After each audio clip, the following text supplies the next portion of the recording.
नमस्कार, मी राजेंद्र तिडके आणि आपण पाहतात युवा दर्पण लाईव्ह। सुरुवातीला पाहूयात आजच्या ठळक घडामोडी। जळगावच्या अपघातग्रस्तांसाठी रक्षा खडसे थेट नेपाळमध्ये। पंतप्रधानांकडून मृतांच्या नातेवाईकांना 2 लाख तर जखमींना 50,000 रुपयांची मदत जाहीर। 12 आमदारांच्या नियुक्तीबाबत महायुती सरकारला मोठा धक्का। सुनावणी होईपर्यंत नियुक्त्या न करण्याचे न्यायालयाचे निर्देश। महाराष्ट्रातील पोलीस झोपलेल्या अवस्थेत, महाराष्ट्रातील कायदा सुव्यवस्था अधोगतीकडे। जयंत पाटील, बंद 100% यशस्वी झाला असता तर सरकारला अडचण झाली असती। संजय राऊत यांची घणाघाती टीका। न्यायालयाच्या भूमिकेवरही प्रश्नचिन्ह। अनिल देशमुखांना देवेंद्र फडणवीसांच्या विरोधात लढवणार। विधानसभा निवडणुकीसाठी काँग्रेसची नवी रणनीती। अब्दुल सत्तारांनी मतदार यादीत नावे घुसळली। महायुतीतील घटक पक्षाचा महायुतीतील नेत्यावरच आरोप। कारवाई करण्याची भाजपाची मागणी। बदलापूर वासियांवरील गुन्हे रद्द करावेत। रामदास आठवले म्हणाले, चिमुरडीवरील अत्याचार ही मानवतेला काळिमा फासणारी घटना। पुण्याजवळ मुंबईमधील ग्लोबल कंपनीचे AW139 हेलिकॉप्टर कोसळले। पायलटसह 3 प्रवासी जखमी। आणि अपमानात जातीचा उल्लेख असला तरच अॅट्रॉसिटी कायदा लागेल। सुप्रीम कोर्टाकडून आरोपींना जामीन। दलित आमदाराला म्हटले होते माफिया डॉन। आणि आता बातमीपत्र बीड जिल्ह्याचं आणि राज्यातील इतर घडामोडींचं सविस्तर। आज शनिवार दिनांक 24 ऑगस्ट 2024 रोजी राष्ट्रसंत भगवान बाबा यांच्या जयंतीनिमित्त राष्ट्रवादी काँग्रेस पक्षाचे बीड विधानसभा अध्यक्ष डॉक्टर योगेश क्षीरसागर आणि डॉक्टर सारिकाताई क्षीरसागर यांनी राष्ट्रसंत भगवान बाबा यांच्या जयंतीनिमित्त बीड शहरातील संत भगवान बाबा यांच्या प्रतिमेस पुष्पहार अर्पण करून बाबांची आरती केली आणि अभिवादन केले। त्यानंतर जयंतीनिमित्त उपस्थित असलेल्या सर्वांना त्यांनी शुभेच्छा दिल्या। यावेळी जयंतीनिमित्त रक्तदान शिबिर देखील घेण्यात आले। यामध्ये मोहन आघाव, डॉक्टर शिवाजी तिडके यांच्यासह अनेक तरुणांनी रक्तदान केले। या प्रसंगी भाजपा जिल्हाध्यक्ष राजेंद्र मस्के, श्री संत भगवान बाबा जयंती उत्सव समितीचे संस्थापक अध्यक्ष अविनाश सानप, अध्यक्ष अनिकेत सानप, माजी नगरसेवक महेश गर्जे, डॉक्टर शिवाजी तिडके, समर्थ तांदळे, मोहन आघाव, विशाल तांदळे, राहुल आघाव, संग्राम बांगर, संतोष बडे, निखिल खेडकर यांच्यासह जयंती उत्सव समितीचे पदाधिकारी व सदस्य मोठ्या संख्येने उपस्थित होते।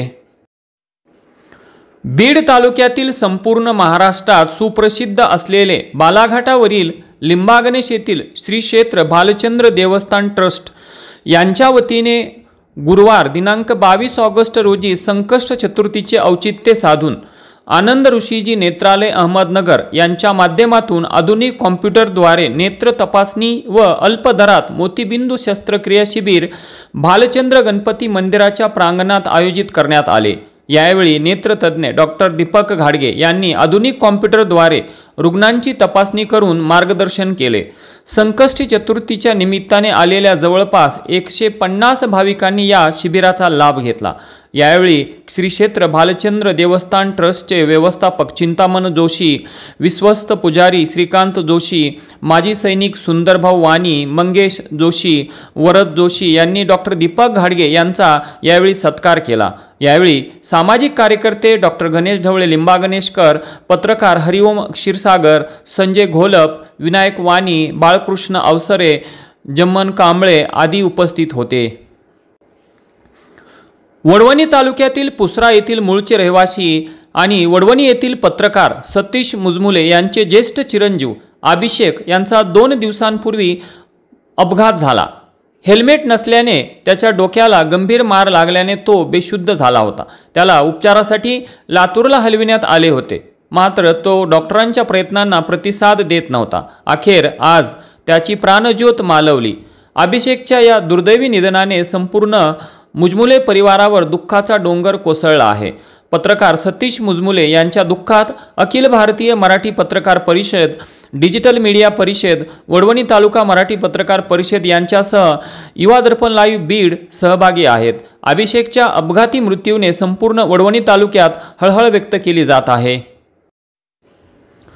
राज्य उत्पादन शुल्क विभागाने बनावट देशी व अवैध मद्य वाहतुकीविरुद्ध कारवाई करून आरोपीला मुद्देमालासह पकडले असून तब्बल 15,25,000 रुपयांचा मुद्देमाल जप्त केला।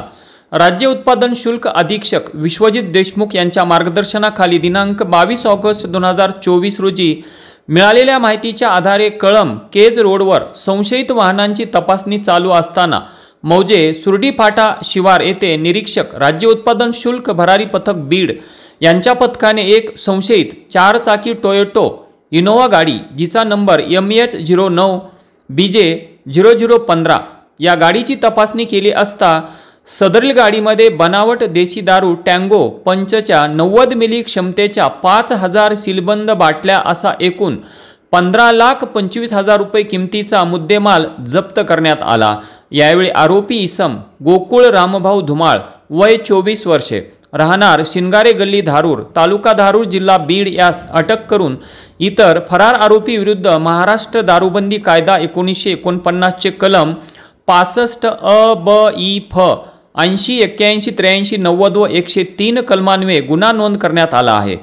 सदर कारवाईमध्ये VD आगळे प्रशिक्षणार्थी निरीक्षक राज्य उत्पादन शुल्क भरारी पथक बीड, RB राठोड निरीक्षक राज्य उत्पादन शुल्क बीड, GN गुरव निरीक्षक राज्य उत्पादन शुल्क अंबाजोगाई, SES काळे दुय्यम निरीक्षक, JV कोरे दुय्यम निरीक्षक व जवान BK पाटील, सांगुळे, धस, मोरे, गोनारे, ढोले, जारवाल, लोमटे, मस्के, KN डुकरे यांनी सदरील कारवाई यशस्वीरित्या पार पाडली। सदर गुन्ह्याचा पुढील तपास VD आगळे प्रशिक्षणार्थी निरीक्षक राज्य उत्पादन शुल्क भरारी पथक बीड हे करीत आहेत।